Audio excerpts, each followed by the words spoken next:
First place, I'd like to ask you to turn off your scanners and to put your cell phones on stun and just listen up real quick.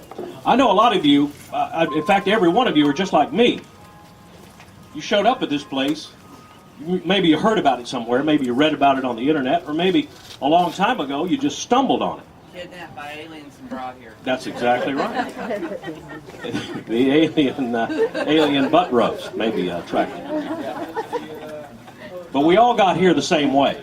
We all got here the same way. We discovered this place that was created by God, seemingly for rail fans, because all the rest of us have been in dirty, nasty, greasy industrial areas, watching trains, looking over our shoulder, waiting for the cops to come up or the neighbors to come up and ask us what in the world we're doing and to please leave, or a number of things. And then one day we get to Folkston and we're thinking, my gosh, here is a mainline railroad that's got 60 to 70 trains a day and it's running through a city park.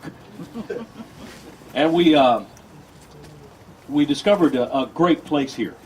And the first time I came up here was 1995, and I discovered it then. But I didn't come back until 98. I was with Uncle Joe Oates, and a fella drove up in an old beat-up Ford car and said, "What are y'all doing?" And I thought, here we go. And we said, "We're watching trains." And he said, "Well, Q441 is due in about 15 minutes, and right behind him, 453 is coming through." And I thought, okay, this fellow either works for the railroad or he knows a lot about it. Well, it turns out he's the rail fan.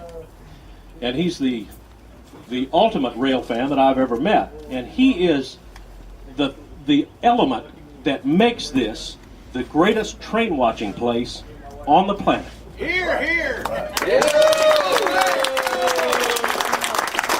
It was a great place to begin with. God put it here for us, but God also brought us Cookie Williams. And he is the most friendly, the most knowledgeable, and the best ambassador that anyone could ever ask for. And really, there's a whole bunch of stories behind this platform and the scanner over at the depot and all the other stuff going on here. And it's all due to Mr. Cookie Williams. And that's the reason we're here. And we thank him. We're here to gather and thank him today for all of his work for us. Strictly out of the goodness of his heart and a little bit of ulterior motive for trying to get tourist traffic through folks. But he's the reason for this. He and city officials worked shenanigans to get the state to contribute money to build this platform. And here it is. But we all can thank him for this, and that's what we'd like to do today, is to just gather and say a very quick and a very brief thank you. And for that, I say thank you, Mr. Cookie Williams. Thank you.